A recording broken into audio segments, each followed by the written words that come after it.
Hello, New Brunswick. It's Charlie Cradaville, the independent candidate for mayor of this great city.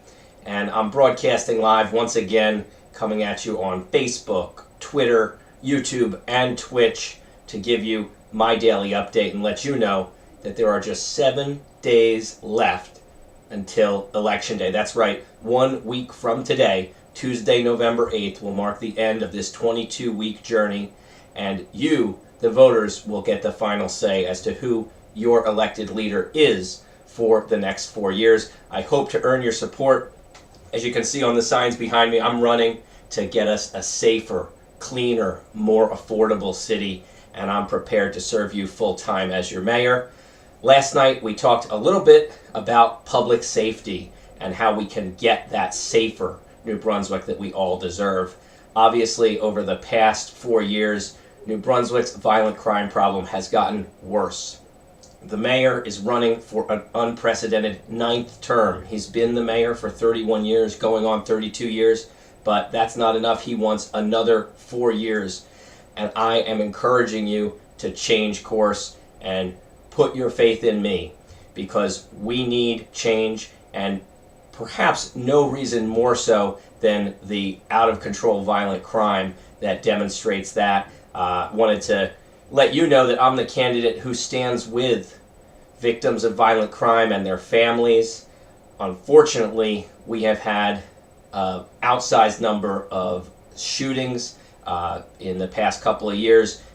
Last year, 8 people lost their lives to gun violence, and another person lost their life in another murder. That was 9 murders last year. We cannot allow that to become the normal in our city. We absolutely need a change, and we need it now. And I wanted to speak a little bit about a situation that was very troubling.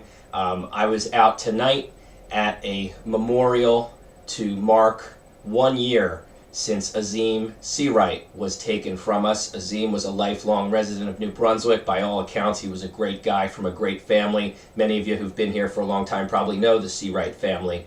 And unfortunately, Azim's life was taken after a verbal altercation with a young man who came from out of state, from Staten Island, allegedly took his life in a shooting near the intersection of Easton Avenue and Condick Street. And so I joined family members there tonight to mark the occasion, to pay our respects to Azim, and to call for change, because enough is enough. We cannot allow this to become the norm.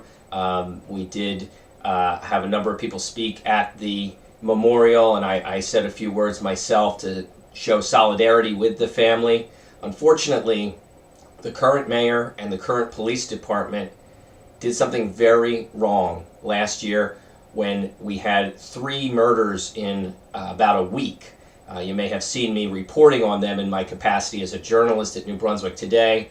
This was really scaring the population. We saw, people really upset and distraught at the sheer number of shootings and violent, murders in our community here. And what ended up happening was the city issued a statement on their website to do damage control, and they smeared Mr. Seawright and the other victims of murder, trying to make it seem like they deserved it or they had it coming.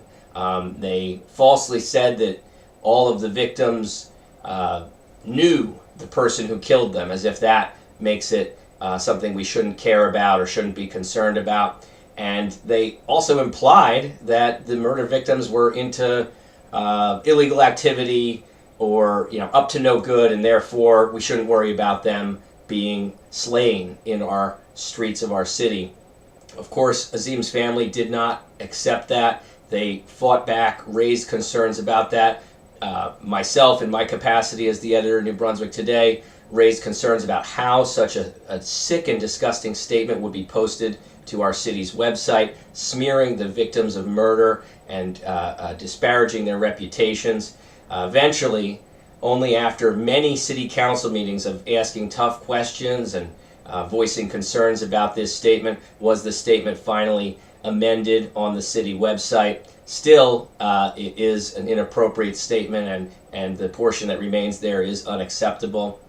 But At the end of the day, that's what we get when we have a police department and a mayor who are more concerned about perception and spin and damage control than real results for our community, making it a truly safe city. And that's going to be my priority when I'm mayor, is curbing this violent, out-of-control crime, making our police department more proactive, transparent, and accountable.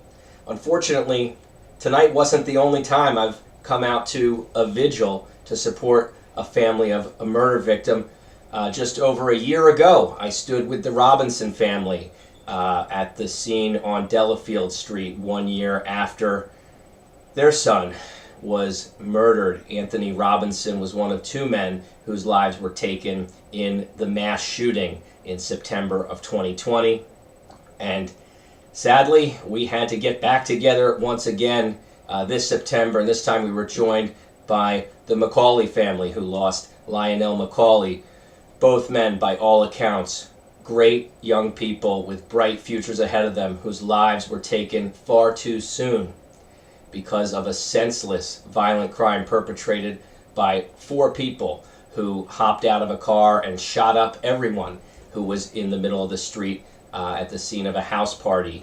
This was perhaps the worst mass shooting in the history of Middlesex County, at least since the Revolutionary War. Yet our mayor didn't say a word about it for 2 years. Only after we organized yet another memorial marking 2 years since that horrible tragedy, uniting with both families and community members to remember and pay our respects to the victims, did we finally start to get some progress in the investigation. As you may have heard, the federal government did ultimately secure an indictment of two people who they believe were involved in that shooting. So some progress has been made. It was only announced just 1 week after our memorial, and then and only then did the mayor speak up, and again in a manner that disparaged the victims. And I just have to say that we deserve so much better. We deserve a mayor who, right away, when something like that happens, a mass shooting, gets out in front of it, asks the community for help in solving it, extends deep and sincere condolences to the families, and does everything he can to secure justice for them.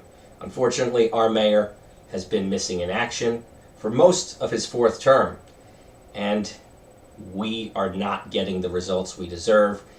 The families can tell you this firsthand. They are not happy with the communication they've gotten from the authorities and from the city, and certainly not from the mayor, who's supposed to be representing everyone, including these families. So I just wanted to speak to you tonight. I know I said I'm going to do a broadcast every day until the election, and I know it's late. I'm working late tonight, but I wanted to keep my promise to you and give you the update on what I've been doing. Unfortunately, it was a sad day today, but one where I was proud to be standing in solidarity with the Seawright family. And you can always count on me to give you the straight truth, the full story, and stand with victims and their families.